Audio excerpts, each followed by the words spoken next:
ओम नमस्ते जी। 99वीं श्रव्य कणिका श्रीमद् वाल्मीकि रामायणम पुस्तक के अनुवादक संपादक टिप्पणी करता है परमहंस स्वामी जगदीश्वरानंद जी सरस्वती। पुस्तक प्रकाशित है विजय कुमार गोविंदराम हसानंद नई दिल्ली द्वारा। हम आपको 62वां सर्ग यहाँ से प्रारंभ करा रहे हैं, जिसका शीर्षक है भरत द्वारा राज्य ग्रहण से इनकार। अथ 62तमः सर्गः। प्रथम श्लोक। ततो नन्दीमुखीं रात्रिं भरतं सूतमागधाः तुष्टुवुर्वाग्विशेषज्ञाः स्तवैर्मंगलसंहितैः। जब वह नंदीमुखी रात्रि यानी आनंदमयी रात्रि, वह रात्रि जो किसी मांगलिक उत्सव से परिपूर्ण हो, इस रात्रि में श्री राम को वन से लौटाने का उद्योग आरंभ हुआ था, थोड़ी शेष रही, तब राजवंश के स्तुति विशेषज्ञ सूत मागध मंगल स्तवन के द्वारा भरत जी की स्तुति करने लगे। द्वितीय श्लोक। ततः प्रबुद्धो भरतस्तं घोषं सन्निवर्त्य च नाहं राजेति चाप्युक्त्वा शत्रुघ्नमिदमब्रवीत्। उस स्तवन को सुन भरत जागे और यह कहकर कि मैं राजा नहीं हूँ, उन्होंने उस स्तुति घोष को बंद करवाया।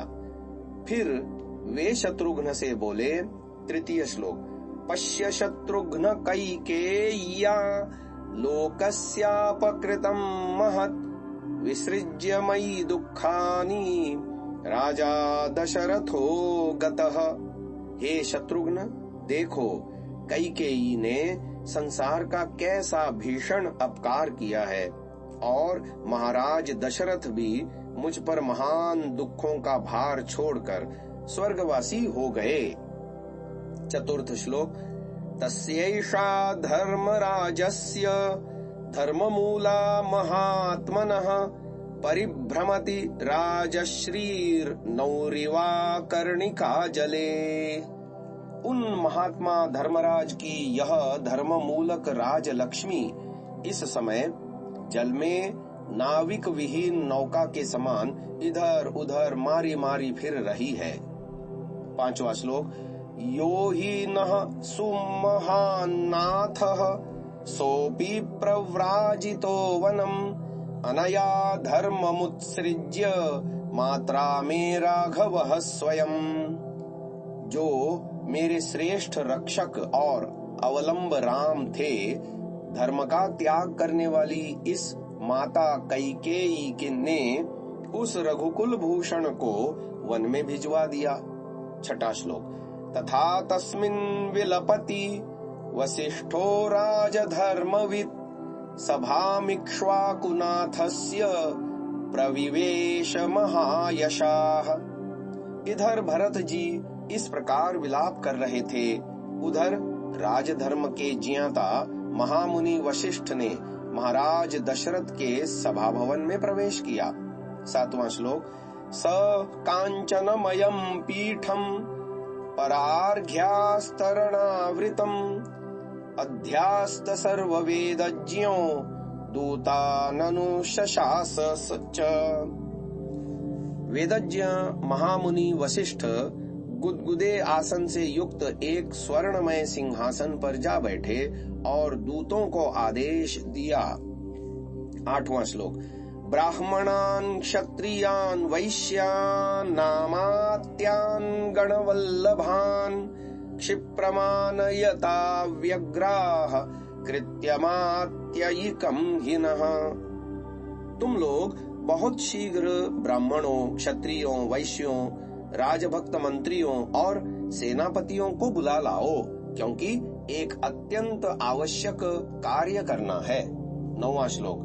सराजभृत्यं शत्रुघ्नं भरतं च यशस्विनं युधाजितं सुमंत्रं च ये च तत्र हिता जनाः। यशस्वी भरत और शत्रुघ्न को उनके निजी सेवकों सहित युधाजित और सुमंत्र आदि मंत्रियों को तथा अन्य जो राज परिवार के हितैषी हैं उन सबको बुला लाओ। 10वां श्लोक।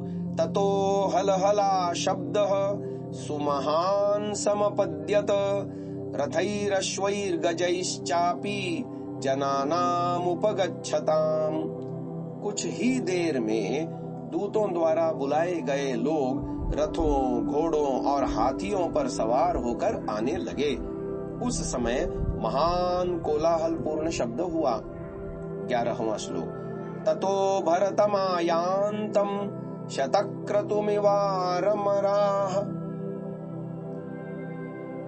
प्रत्यनन्दन् प्रकृतयो यथा दशरथं तथा। जिस प्रकार देवमंडल इंद्र को देख हर्षपूर्वक उसका सम्मान करते हैं, उसी प्रकार भरत को सभा में प्रविष्ट होते देख अयोध्या की संपूर्ण जनता ने उनका सत्कार करते हुए ऐसी प्रसन्नता प्रकट की मानो वे महाराज दशरथ के सभा प्रवेश पर प्रसन्नता प्रकट कर रहे हों। 12वां श्लोक। आसनानि यथा न्याय मार्याणां विशतां तदा इदं पुरोहितो वाक्यं भरतं मृदु चाब्रवीत।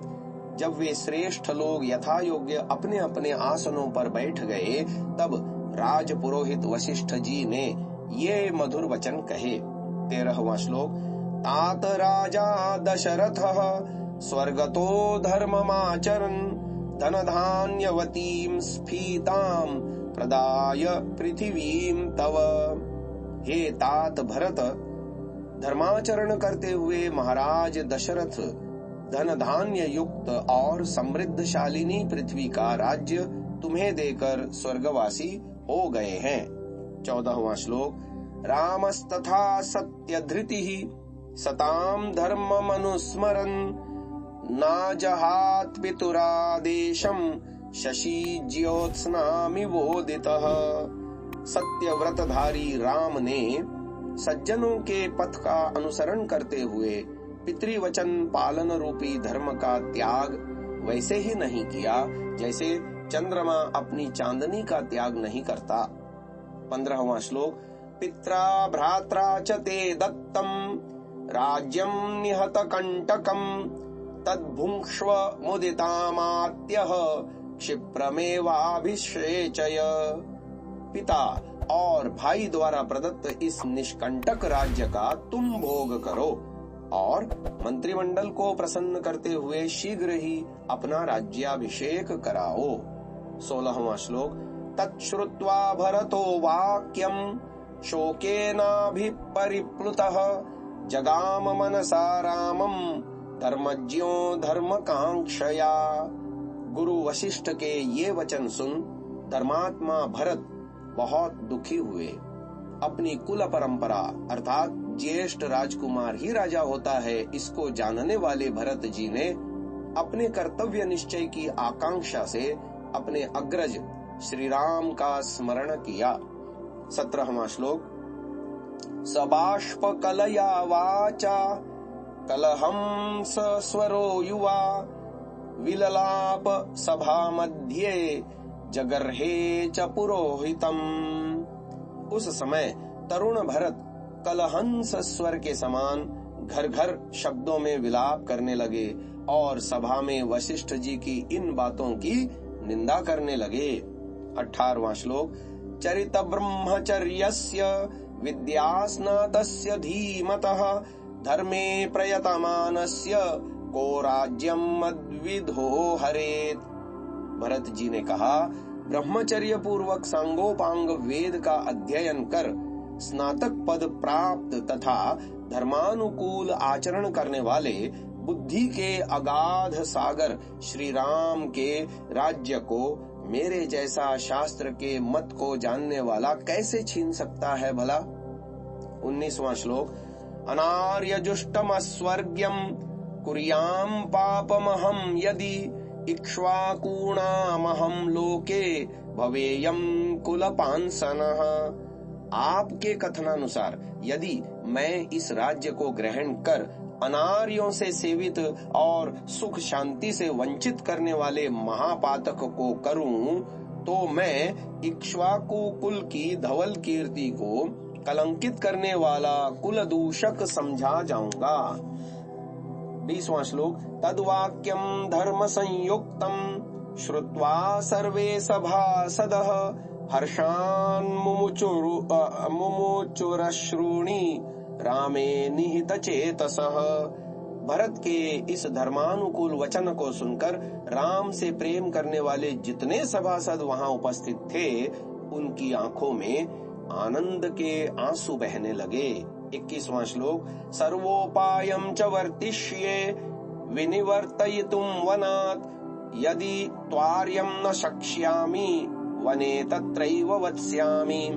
भरत जी ने आगे कहा, मैं श्री राम को लौटाने के लिए सब प्रकार के उपाय करूंगा, फिर भी यदि राम को न लौटा सका तो मैं भी वन में ही वास करूंगा। 22वां श्लोक। विष्टिकर्मान्तिकाः सर्वे मार्गशोधक तक्षकाः प्रस्थापिता मया पूर्वं यात्रापि मम रोचते। मैंने पहले ही अवैतनिक तथा पारिश्रमिक लेकर काम करने वाले चतुर मार्ग शोधकों और बढ़इयों को मार्ग ठीक करने के लिए भेज दिया है। अब स्वयं राम के पास जाने के लिए यात्रा करने वाला हूँ। 23वां श्लोक।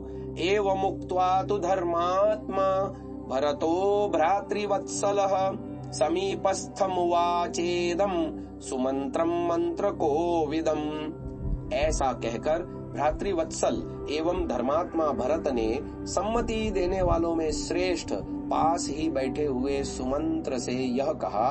24वां श्लोक।